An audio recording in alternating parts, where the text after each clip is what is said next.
Okay, we've been talking about evidence and reason, and we talked about the Kuzmi principle as giving what I would call empirical evidence for the revelation at Sinai, and the same argument works for the great the public national miracles in the foundation of the Jewish people. All those stories get evidence in that way. I want to introduce another type of evidence, which I think is very important, but we have to look hard on the background for it, and that is predictions. There are things that the Torah predicts that will happen, and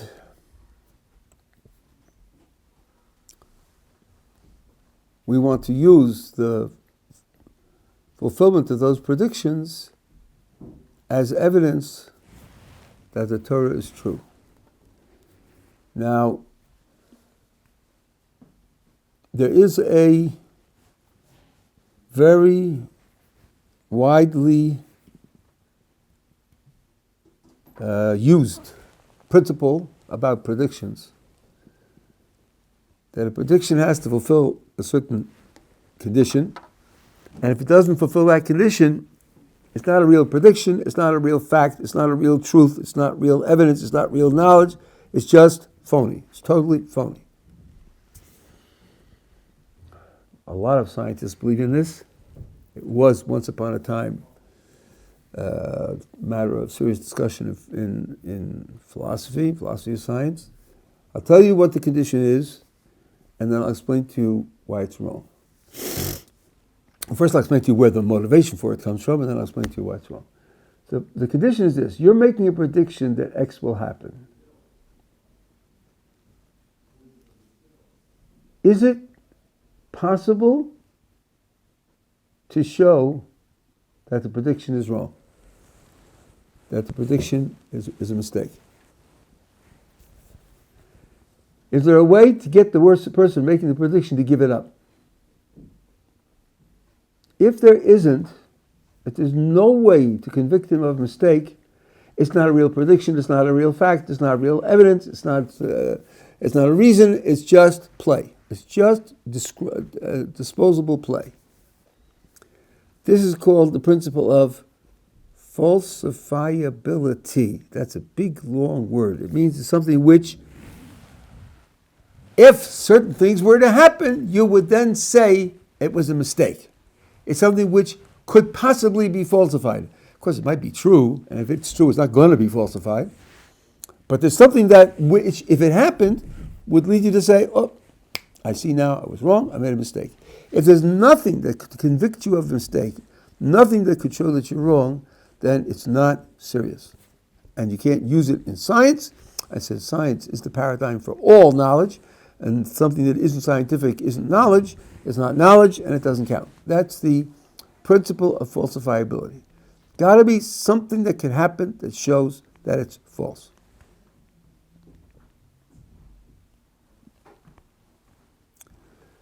So, for example, if I say that there are rabbits in New Zealand, you say, well, okay, we could check. We could do an investigation and see whether there are any rabbits in New Zealand. Then if there aren't. But if I say there are rabbits with horns somewhere in the universe, past, present, or future, that's going to get hard. Because it's just impossible to make that kind of investigation. And some person will say, well, that prediction doesn't count because it's not falsifiable. Nothing that could happen could convince anyone that it was false. So again, a prediction that isn't falsifiable in that sense isn't a real prediction, and it isn't a real fact, and it isn't the truth, and it's just play, and it has no role in any serious investigation. Certainly has no role in ascertaining whether a principle is true or false, to make a prediction like that. Why would you think that it has to be falsifiable? Well, let's take the idea of testing scientific theories. How do you test a scientific theory? You say, well, if the theory is true, then when I do this in this experiment, such will happen. And then you do the experiment to test it. That's how you test a theory. You do an experiment or you make an observation, and then the idea is, the theory says the outcome will be blue. So I take a look. And if the outcome is blue, then the theory passes the test. And the outcome is not blue, then the theory fails the test. That's how you test theories. But imagine that the theory says, well, the outcome will be blue or it won't be blue. Well, then you guaranteed success.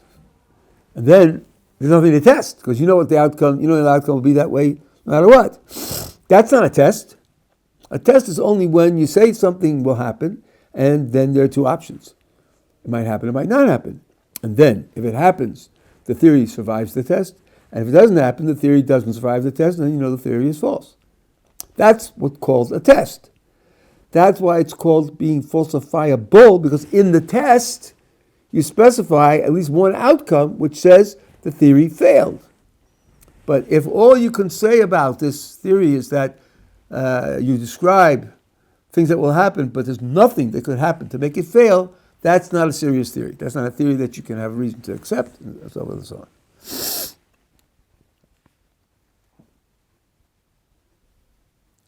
I said, that sounds plausibly reasonable.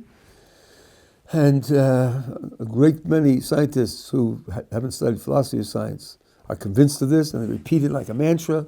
It's got to be falsifiable, and so on. But it's dead wrong. Let me give you a few examples. I want you to meet my cousin Fred. My cousin Fred can make your coin that you flip from your pocket come out heads every time, if he tries hard enough. If he tries hard enough. So you say, are you nuts, Gottleib? Nobody can make my coin flip heads. Ha, you don't know my friend, my cousin Fred. Watch, let's try. So you take out your coin, and Fred sits there, he's working up, right? And you start flipping, and you get heads, tails, heads, tails. And you say, see, what kind of stupidity is that? So, he didn't try hard enough. It always works when he tries hard enough. He just didn't try hard enough. So then you say, I see the game. Whenever it doesn't work, you're going to say it wasn't hard enough. And therefore, no matter what flips we get, you're never going to admit that you're wrong. You'll just say it wasn't hard enough. And I say, that's right. That's what I'm going to say. And you say, but then there's no way to test it. And since there's no way to test, that's not a real prediction. A real prediction has to be something where at least one possibility is that it comes out false and you recognize that it was a mistake. Okay. So we tried once and we got heads, tails, and so on and so on. I say, listen, let's try once again. Humor me. Just once again. Okay. You humor me. You start flipping and Fred is, sweating bullets. And then it happens. Heads, 20 in a row. 30 in a row. 40 in a row. 50 in a row. Isn't there some number after which you're going to think, maybe something's going on here, like 60 in a row? He's still sweating! 70 in a row. 80 in a row. It's my coin. I know he didn't slip me an unbalanced coin. It's a regular coin. 90 in a row? Is there a point at which you're going to think, maybe Fred's got something? This is very hard to understand. 100 in a row. What does this show? This shows that in order for a prediction to be realistic, scientific, epistemological, evidence-producing, and so forth and so on, it could be so if it comes true when it's extremely unlikely to come true. Even if nothing you do could show it to be false. The requirement that it's be able to be shown to be false isn't a real requirement. If you wanted to make the point more reasonable, you could say, if this prediction, if this theory is such that no matter what you see doesn't count for or against it, what you see makes no difference in whether you should believe it or not, then I think you would have a genuine problem. Science is supposed to be based on testing of some kind. Testing usually ends up in some kind of observation, which counts as the test. The test ought to be able to at least make some difference as to whether it's true or false or credible or less credible. If you tell me that this is the kind of idea for which all observation makes no difference whatsoever, then I think people could be worried and say, if all observation makes no difference whatsoever, then maybe it is beyond establishing or refuting, it's beyond checking, it's beyond testing, and then maybe it isn't really serious. But why would you pick only the false side and say, the false side has to be there? Why wouldn't the true side be good enough? Okay, now I made this up, but actually there's a real such test going on. And Roger Penrose, who is a scientist, a world-class scientist, in particular he wrote about 8 years ago, a book called The Road to Reality, which is a summary of all modern science with all the mathematics. About 1,000 pages. And he gets this right because, and he cites an actual example. You know that magnets have two poles, the North Pole and the South Pole, that's what we call them, right? There is the possibility of a particle which acts as a monopole. It has magnetic properties, but the properties of only one pole. We don't know whether such particles exist, but it has been figured out that such a thing is possible. Now, you've heard of the Big Bang. The Big Bang. You mean the 462,000 Big Bangs. If you tweak the variables, you can make all sorts of different Big Bang stories. And some of the Big Bang stories will create magnetic monopoles and some won't. If you found a magnetic monopole, then you would be able to say, these stories are in and all these stories are out. That would be quite important. You'd be able to eliminate certain descriptions of the Big Bang as inappropriate and incorrect. So there, at the present time, there's actually a scientific search going on, searching for magnetic monopoles. Okay, what are the possible outcomes of this search? Well, you might find one. And if you found one, you know they exist. And if you know they exist, then you get your result, that these stories of the Big Bang are the correct ones in this box, and it's not in that box, those stories we can discard. Suppose you never find one. What can you conclude then? Well, the ones that say magnetic monopoles are created vary in how many are created, how often they're created, how many there are per cubic parsec of space, and so forth and so on. So if you never find one, there are two possibilities. One is that there aren't any, and the other is that there are, but you haven't found them. Which means nothing that you could do, nothing that could happen to you would convince you that this hypothesis is false. The hypothesis that there are magnetic monopoles. You could verify that it's true, but you couldn't establish that it's false. Does that make it unscientific? There are scientists who are being paid good money right now to do this search because it might be true, and if it's true, you might find one. If you found one, you'd find something very important. So it's simply not correct to say that in order for a hypothesis to be a genuine scientific hypothesis, there has to be a way that you could discover that it's false. It's just wrong. The idea of falsifiability is a mistake. Now I'll give you an example of how this would apply to a Jewish prediction. And I'll give you to this. First of all, I'll show you that it could apply, and we've rejected it. And then I'll show you how, even so, it could be falsified. So you could satisfy it, even though you don't have to. Let's take the prediction in Deuteronomy 28 that if the Jewish people fails at living up to the Torah badly enough, they're going to be there's going to be a gigantic disaster that the Torah describes in detail.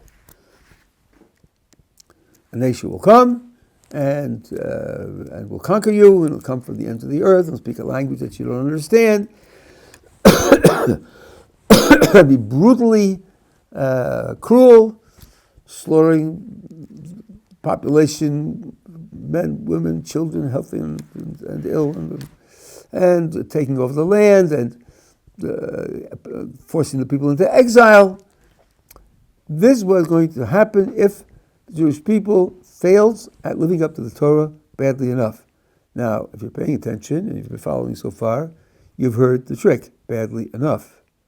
Badly enough. Well then, suppose you go through 1,000 years of Jewish history, and 2,000 years, and 3,000 years, it never happens. Will you say that those 3,000 years show the prediction is wrong? No, you simply say they didn't fail badly enough. So just like Fred wasn't trying hard enough, we'll say the Jews weren't failing badly enough. That's why it didn't happen. So we have this fail-safe. We have this way of avoiding failure, avoiding drawing the conclusion that it's wrong no matter what happens. I'm going to take that back in a minute. But that's the attack that I think it's attack has actually been made. That they say this is not a genuine prediction because no matter what happens, you'll never admit that it's false. But now suppose it comes true. It's a detailed prediction. Disasters can happen in many different ways. They can happen through volcanic eruptions. They can happen through tsunamis. They can happen through earthquakes. They can happen in a local war where the the local empire conquers you, leaves you in your land, makes you into slaves, and exacts tribute from you, and persecutes you at will, but leaves you in your land, and there's no exile. There are lots of different ways in which this could come true. It could. I'm sorry. I skipped a step. I'm sorry. If it never happens, maybe I said this. If it never happens, then we can always say we didn't fail badly enough. So that's why that's where the critic comes in. So I say that number one, it doesn't matter. I'm sorry, I did skip a step. Because if it comes true, if that nation is not a local nation and it speaks a language we don't understand, most wars you fight with people whose language you do understand. Most wars are local wars. When the French and the Germans fought their many wars, a very sizable part of the population spoke both languages. You couldn't say they didn't understand the other language. We fought the Philistines a number of times. They were neighbors. We definitely understood their language. If a Greek nation had conquered us, the Greeks had an international empire. Greek was the international language. We understood Greek. It didn't have to be a nation whose language we don't understand. And then exile was very rare in the ancient world. If you're running an empire, exile is just a loss of resources. You don't want a lot of scattered people who don't know the language, don't know the culture, and don't know the agriculture, and don't know the industry, who are just beggars. That doesn't do you any good. You leave them where they are, and you tax them. That's how you run an empire. You don't exile the populations. So our prediction is a prediction of something which is very unlikely to happen. If it happens, then that gives the prediction credibility. The fact that it couldn't be falsified by not happening doesn't mean that when it happens it doesn't have credibility. When Fred gets you 100 heads in a row, Fred gets credibility. And when you find a magnetic monopole, then you can draw conclusions about the Big Bang. So it doesn't have to be that it could be falsified. So I think that this prediction counts as a genuine prediction, and when it comes true, as it did in fact come true, it counts as genuine evidence for the fact that the Torah made a true prediction, and in verifying a theory or an idea, true predictions are the gold standard. That's the best thing you could do. But I think it is falsifiable. I think you just have to use your imagination a little bit, and you can imagine a situation in which you would say, yeah, this is at least strong evidence that the prediction is false. Let's suppose that the Jewish nation is hit by a disaster, a tragedy, and its magnitude is so great.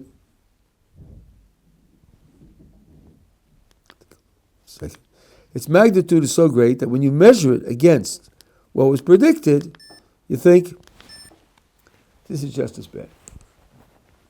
What's predicted is conquest and exile and persecution. This is just as bad. They draw all the Jews of the world together into the land of Israel instead of exiling them. And they set up concentration camps, and they randomly slaughter them but keep them alive as slaves and persecute them. That goes on for 1,000 years. I think a person would say, yeah,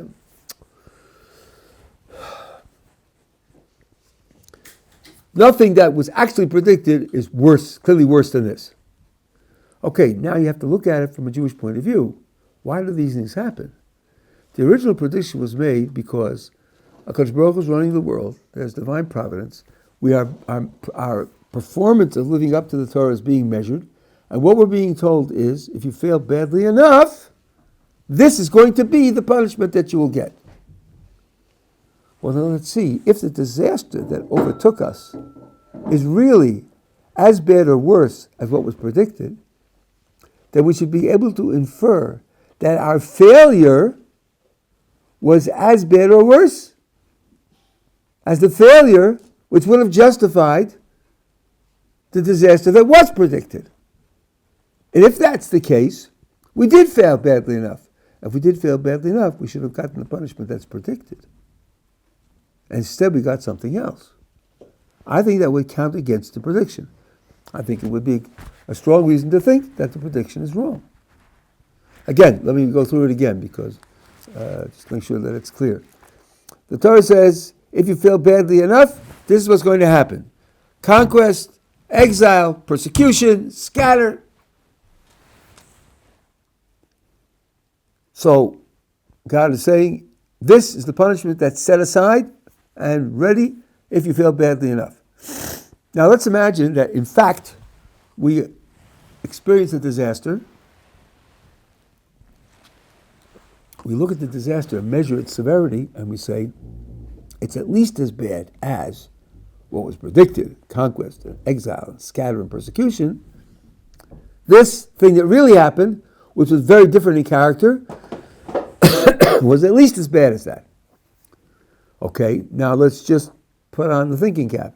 If what really happened was at least as bad as that, that means that we failed. We failed badly enough to deserve what really happened. And since it's at least as bad, then we would have deserved what was predicted. So then if we would have deserved what was predicted, then what was predicted should have happened. And it didn't happen. That would be evidence that the prediction is false. So I think that the prediction of conquest and exile and persecution succeeds as a real prediction and gives real evidence that the Torah is true because, number one, when it comes true, it's coming true in a way that's very unlikely for the events to unfold. Given what we know about other nations in the ancient world, that's not what happened to them.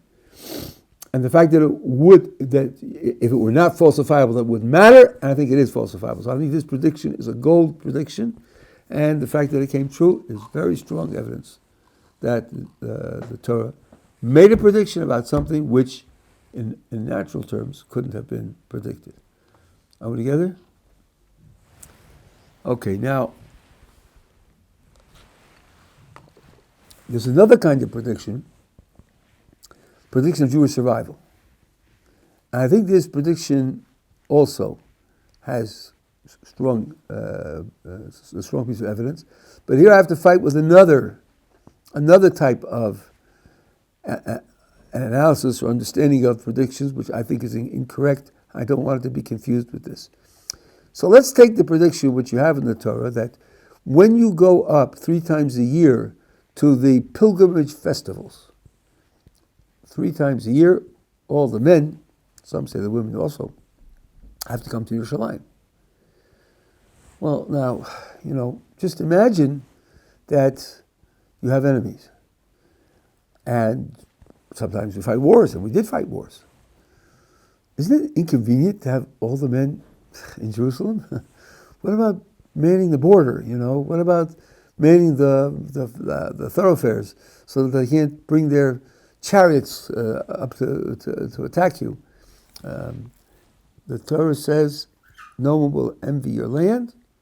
You'll be protected during that period of time. Coming up to do the service of HaKadosh Baruch Hu in Yerushalayim. So here's the thought that you find some people make. Why would anybody make a prediction like that? It certainly doesn't sound like it's normal for the natural world.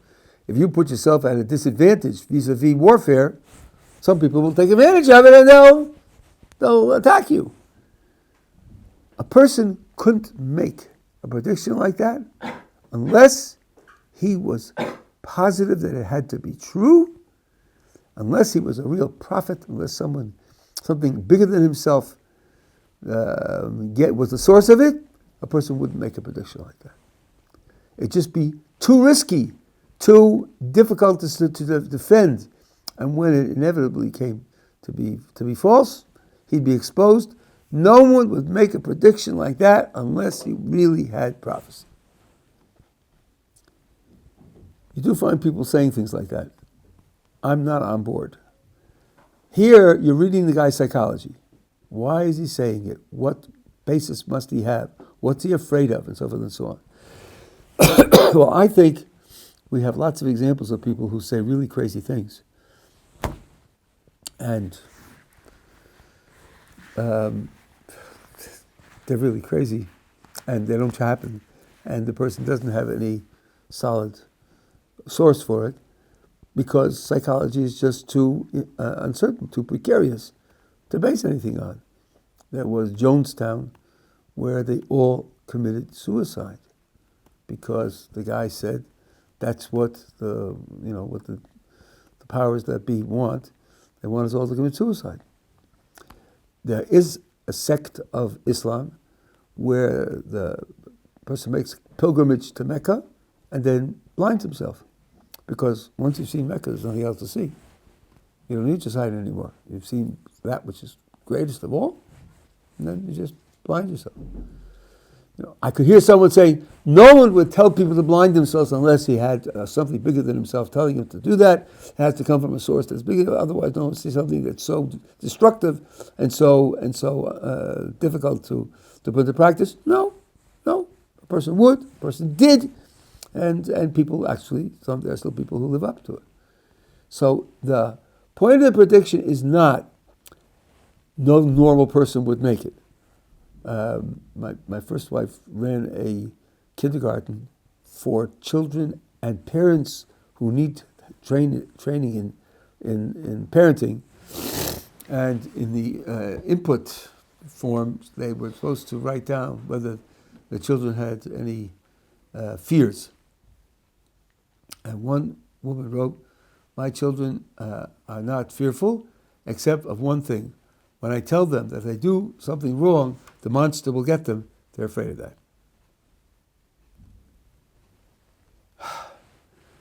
My wife didn't know what to do. Call the police? That's what she tells her children? And you say, but the monster never gets them, and maybe from time to time do something wrong. She wouldn't say that unless she was a prophet. Yes, she would. And she did. Like another woman who said, they asked her, how do you put your children to sleep? And she said, I open the gas of the gas stove and I hold them over the gas for a minute or so, and then they fall asleep. Whew. There are people out there that are really wild. They do really wild things. And the fact they do wild things is no proof that they're really prophets. So the idea that you analyze the psychology of the person making the prediction is not relevant to what I'm doing anyway. What I'm doing is the predictions, any reason to think the prediction will be true, and if in normal, natural terms, there's no reason to think the prediction will be true, then when it comes true, something unusual happened, something you didn't expect happened. Like with Fred, when you get to 100 heads in a row, you begin to think, That's not normal. Now, I have a chapter in my book where I describe the survival of the Jewish people, that is to say, the culture of the Jewish people.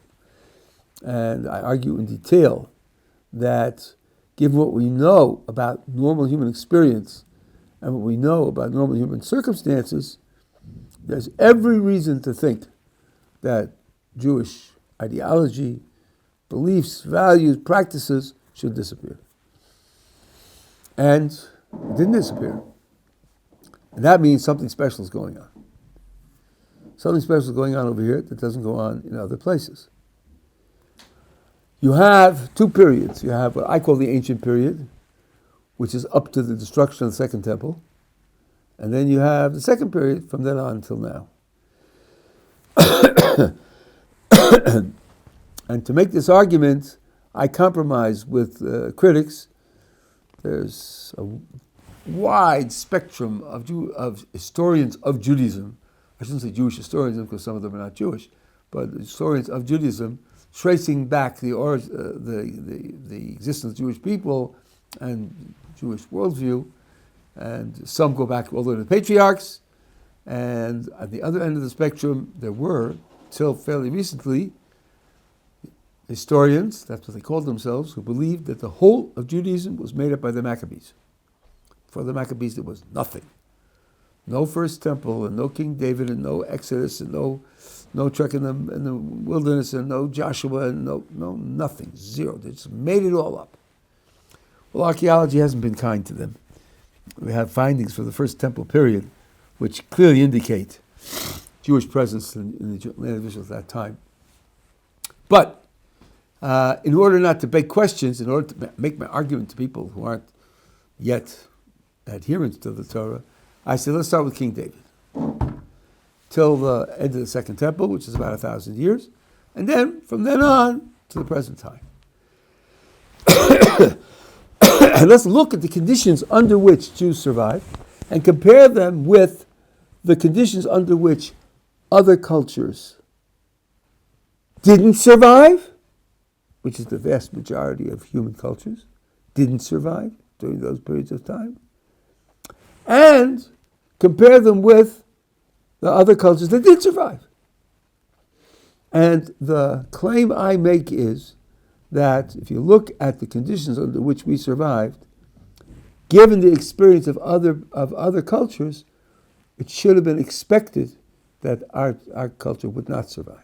And therefore something special is going on in our case. Let me give you a very simplistic comparison so you can keep the issues separate. I'm chronicling what happened one afternoon at the beach. There were 3 groups of people at the beach that had 3 different experiences. One of the people who came to get a tan, sitting on deck chairs on the beach, getting a suntan. They don't go in the water. Then there's a second group who go in the water, and there's a sudden undertow, and it pulls 100 people underwater, and they are underwater for 10 minutes straight. Now, this second group of 100 people subdivides. 80 are drowned and die, and 10 survive. Whose experience at the beach needs a special explanation? Well, those who are sitting in the deck chairs, getting a suntan, don't need any special explanation because they weren't in any danger. Those who were underwater for 10 minutes and drowned don't need any explanation. They were under terrific pressure and they died. The only group that needs an explanation is the group of 20 who were underwater for 10 minutes and didn't die. They need some kind of special explanation. Now the comparison is, you have ancient cultures which survived, which weren't under pressure to disappear. Their circumstances were such that you could have predicted or you could have expected with reasonable probability that they would survive. Then you have, and those are people on the deck chairs. They're the ones on the sand who aren't under pressure. Then you have all the cultures that did disappear, some particularly spectacular ones like Greek culture and Roman culture. And local cultures, dozens and dozens of them, scores of them, which disappeared entirely. And they were under pressure. That's not surprising because cultures under pressure do disappear. What needs to be explained is the one that was underwater for 10 minutes and didn't disappear. And I claim that the Jewish culture is the only one that experienced that.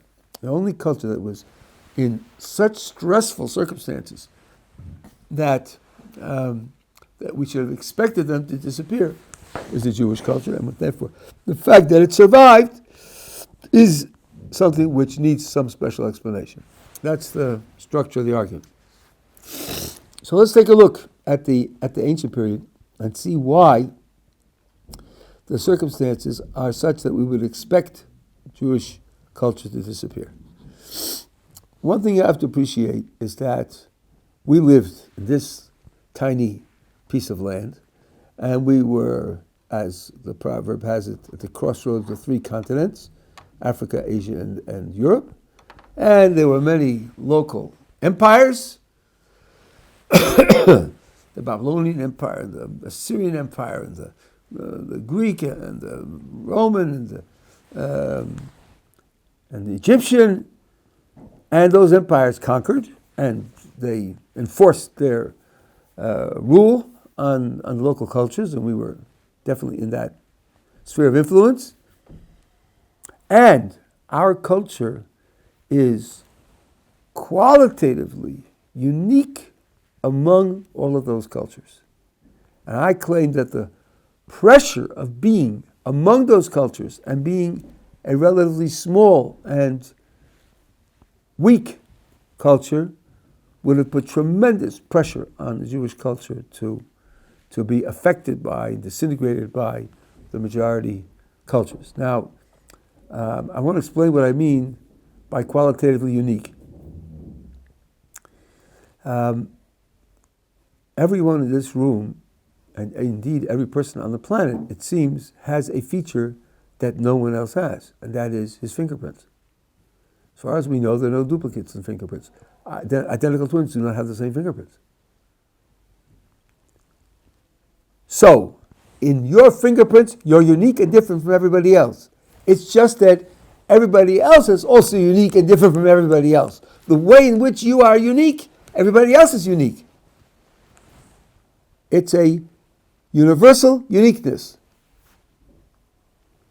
Now let's contrast that with comparing Einstein and the rest of humanity. He has a very special feature. He's a gigantic genius. But isn't that everybody else also has a gigantic genius? Oh, he's in physics, and he's in chemistry, and he's in biology, and he's in history, and he's in psychology, and so on and so on. No, you don't have geniuses like that. The number of geniuses like that is very small. Everybody else is at a much lower and common level of intelligence. So that's not universal uniqueness. That's what I call, for lack of a better term, qualitative uniqueness. It's where he has a unique feature and the rest of the population doesn't have that feature, nor any comparable feature. Now, when I say that a culture is unique, of course, every culture has some unique feature, otherwise it wouldn't be a separate culture. That's like fingerprints. When I say that Judaism is uniquely, is qualitatively unique, what I mean is there are certain features that are shared by the local cultural scene, and Judaism disagrees with those shared features. That makes it qualitatively unique, and that means that the way in which cultures affect one another, influence one another, especially when a culture has an empire, and there we know from history that it has an effect on the peoples that it's dealing with and that it conquers and those that are near it. And Judaism survives that pressure and doesn't get swamped by it. That makes what's happening to the Jewish people special. Now, when you look at the belief and value system of the ancient Jewish population, as recorded in the Tanakh, you see things which make us qualitatively unique. First of all, monotheism, obviously, because all the other local cultures were polytheistic, And in certain ways, you could argue that all human cultures were polytheistic, but at least in our corner of the world, they were all polytheistic. They all had many gods that they worshipped, number one. Number two, the gods didn't have any outstanding moral qualities. They lied to one another, and they didn't keep promises, and Zeus became the chief Greek god by murdering his father. Nice guy, Kronos. Right? And that's, I guess, deicide and patricide and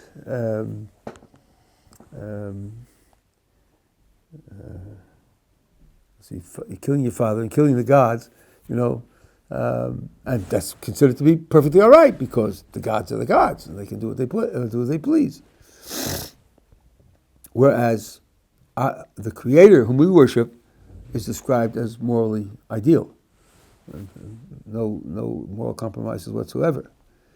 And then there's the idea of the deity being all-powerful. There's no challenges to God's power. He doesn't fight with anybody. There's no question of winning and losing. He has absolute control over the entire of creation. And that's not true for the nations that we lived among, because there were many gods, and they could fight with one another, and they could coalitions against one another. And the power was not localized, centralized in one deity. It was scattered. And then there's a very peculiar feature, which I don't know if you want to tell this to everybody or keep it a secret, but there was a book called The Construction of Homosexuality, written by, if I'm not mistaken, a professor, I don't remember his name, a Jewish professor at NYU, published by University of Chicago Press. This book had 100 pages of references. I'm an academic, but even in academia, that's impressive. And he did a study of homosexuality in the ancient world, and what he discovered was that every society in the ancient world had some positive place for homosexuality. Whether it was the priests, or whether it was the common people, or whether it was on the third Sunday of the month, there was some place, some group, some use of homosexuality that was common, except for us. We steadfastly, consistently oppose homosexuality. So here you have features of the culture which are qualitatively unique. And since they're qualitatively unique, the interaction with other cultures, and especially with empires, should have worn away these unique features. And they didn't. And that's a reason why I say that in the ancient period, the survival of the Jewish people is a unique factor that needs special explanation. Now, if you take a look, let's say, at ancient Chinese culture and ancient Indian culture, which lasted for thousands of years, and you say that we're not the only ancient culture, and we may not even be the oldest ancient culture, that's true. I'm not arguing that we're oldest. I'm not arguing that we're more ancient. What I'm arguing is that, let's say, the people in China and the people in India are the people sitting in the beach chairs. They're the ones who don't go in the water. Here you have gigantic landmass, relatively isolated. I mean, India is a peninsula, and three-quarters of the borderline of China is the sea. So you don't have a large interaction with landmass with other populations. And here you have large coordinated population with a large culture. Why shouldn't it continue to exist? It's not going to be under pressure from other cultures. It's not going to be under strong influence from other cultures. Even as a war, it's unlikely that more than 10% of the local Chinese culture interacts with the foreign culture. The rest of the Chinese are hundreds of miles away, and they don't have an interaction with it. So I think the other ancient cultures have insulation which can easily explain why they didn't disappear, and almost all the cultures from that ancient period have disappeared. So, and we were living under conditions which should have caused us to disappear, similarly to the ways in which other cultures disappeared. They were conquered, or they were interacted with others, or affected, or compromised with others, and it didn't happen. So that being the case, it's something which needs an explanation. The second period, I'm just going to mention a headline, and then with Hashem, tomorrow I'll finish this part of it. For the last 1900 years, we lived in exile. Scattered minorities in exile. There, certainly your intuition tells you that the culture should be lost. Each place, and we lived among majority cultures that were very different.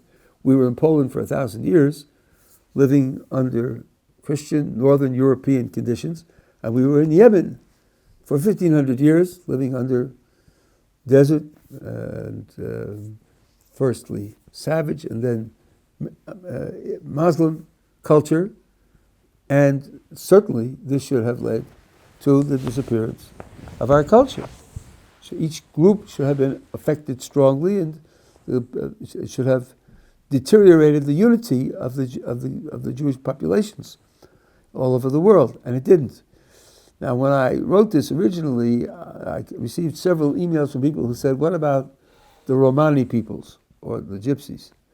Don't they exist throughout Europe and some in North and South America, and they are a unique people, and that's been for 1,000 years. They've maintained their identity. Why are you any different from them?" So I did a little research, and what I discovered is that from their own websites, first of all, they don't know their history. They don't know where they came from. Historians have researched it, and I think the current belief is they came from northern India as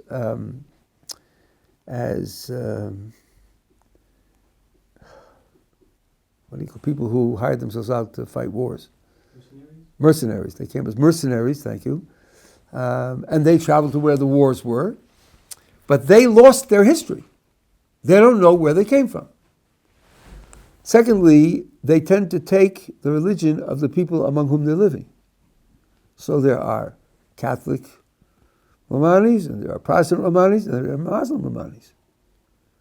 Well, if you don't know your history and you don't have your culture, your religion, how much of your culture is left? They did lose their culture. This is what you would predict for an exile from their homeland population. And indeed, there are, among the different Romani populations, there are differences in terms of priorities and values. There are Romani populations that are against literacy in principle. One mustn't learn to read and write. And others that prize literacy. So much so that their own websites say one should not speak of Romani culture, one should speak of Romani cultures in the plural. So I think, belatedly, I thanked my correspondents, I think the Romanis are a wonderful comparison. They show you what you should expect. When you have 1,000 years of scattered minorities, the culture goes to pieces. And that is precisely what did not happen with us with 1,900 years.